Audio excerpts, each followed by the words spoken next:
तो मैंने आपको कोलैबोरेशन की 2 डेफिनेशन बताई।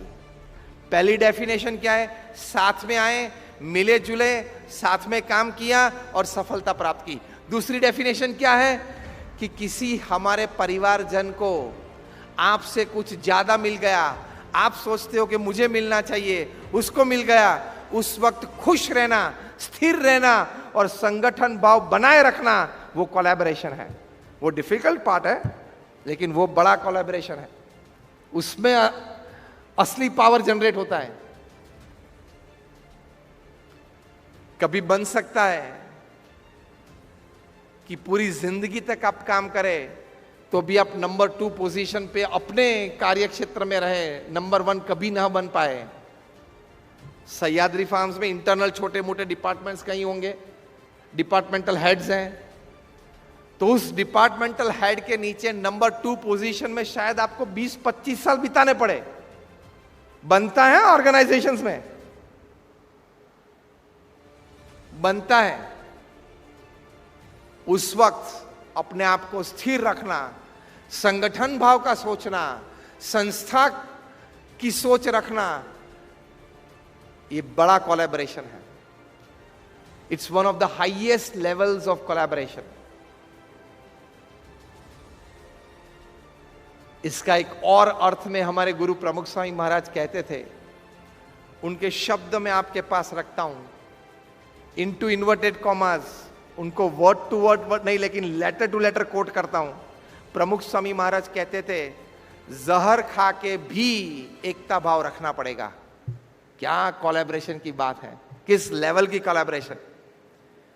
If you have to take poison just because to keep unity and collaboration, you will have to take poison। मतलब स्थूल भाव में पॉइजन लेके मरना नहीं है, लेकिन अपमान सहन करना वो एक पॉइजन के बराबर होता है। अपना हक होता है कि अब मेरी बारी है नंबर 1 अपने डिपार्टमेंट में बनने की, मेरा प्रमोशन जारी है और कोई आ गया, बाहर से आया तो थोड़ा सहन कर सकते हैं, अंदर से पीछे से अगर कोई आ गया तो बड़ी तकलीफ होती है। वो जहर पीना होता है, इट्स लाइक पॉइजन। तो वो सहन करते हुए भी आप संगठन भाव से साथ में रहें तो बड़ा पावर जनरेट होता है। हम बीएपीएस में इस भाव से काम करते हैं। Respect the chair and you will naturally respect the person sitting on the chair. इस प्रकार की संस्था में क्या देखते हैं कि इस कुर्सी पे जो बैठा है वो मेरा बॉस है। वो भावना कब आती है? कुर्सी जो है मैं उसको रिस्पेक्ट करूंगा। Respect the chair.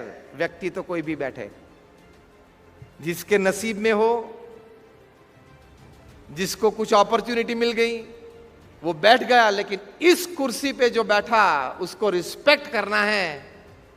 वो मेरे से जूनियर भी हो सकता है, मेरे से कम पढ़ा भी हो सकता है, मेरे से अनुभव में भी कम हो सकता है, लेकिन अभी टॉप मैनेजमेंट ने उसको सिलेक्ट करके बिठा दिया है तो उसको नमन करना, that is power of collaboration.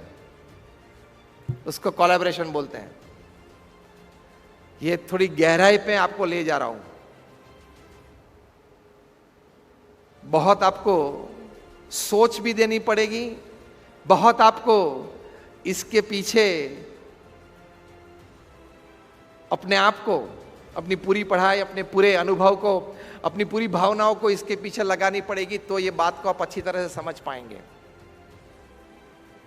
हमारे अभी जो गुरु हरि है महंत स्वामी महाराज, वे हमें इस प्रकार का संगठन भाव सिखाते हुए उनके शब्द में वे कहते हैं कि जब आप संगठन भाव रखते हो तब आश्चर्य सर्जित होते हैं। उनके शब्द में यू प्रोड्यूस मिरेकल्स।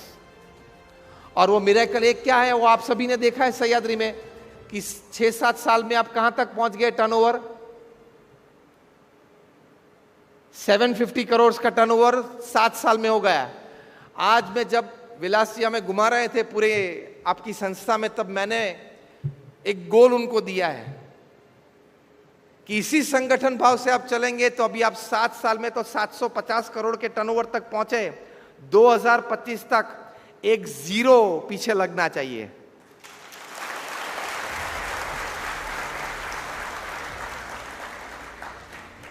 कभी अमूल भी इतना छोटा था, मतलब ये छोटा मतलब ये स्थान पे था, मैं ये कहना चाहता हूं, छोटा मतलब ये स्थान पे था। कभी अमूल भी 700 करोड़ का होगा, तो वहां तक पहुंच गए, अनइमेजिनेबल हाइट्स। उसके पीछे रहस्य क्या है? जितने संस्था में कर्मचारी थे, किसान थे, मजदूर थे, सभी ने एक भावना, एक लक्ष्य और एक विचार से साथ में काम किया। तो आप भी अमूल तक जा सकते हो।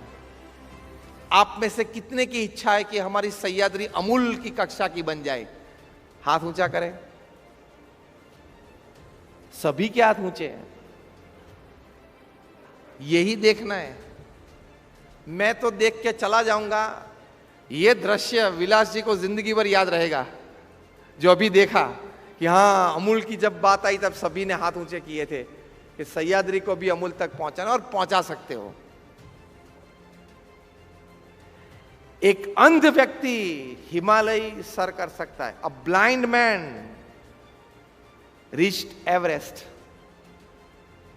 एक अंध व्यक्ति एवरेस्ट तक पहुंच सकता है। तो आप यहां बैठे एक संगठन भाव से सह्याद्री अमूल तक नहीं पहुंच सकती?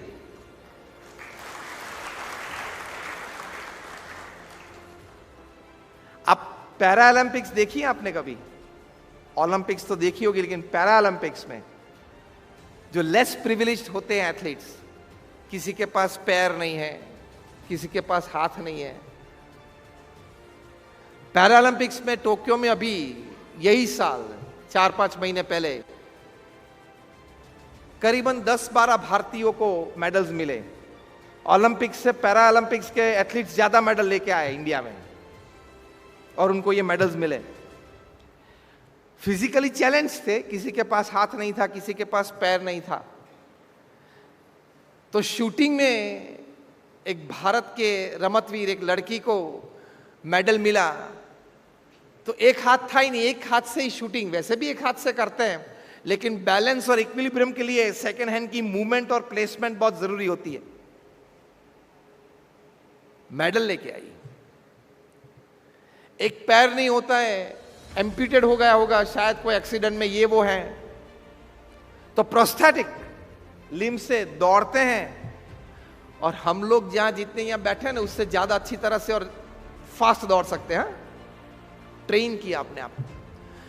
ये बात कहने की वजह इतनी है कि मैं आपको तीसरे क्षेत्र में ले जाता हूं कोलैबोरेशन में, कि आपके जीवन में व्यक्तिगत रूप में शायद कोई डिसेबिलिटी हो, विचार की डिसेबिलिटी हो, एटीट्यूड की डिसेबिलिटी हो, कार्य करने की क्षमता में कोई डिसेबिलिटी हो, लेकिन जब आप साथ में रहेंगे तो एक दूसरे की डिसेबिलिटी एक दूसरे की एनर्जी से एक मेक हो जाएगी, मतलब वो पूरक हो जाएगी और आप सभी कंप्लीट हो जाएंगे। सभी कोई कंप्लीट हो जाएगा।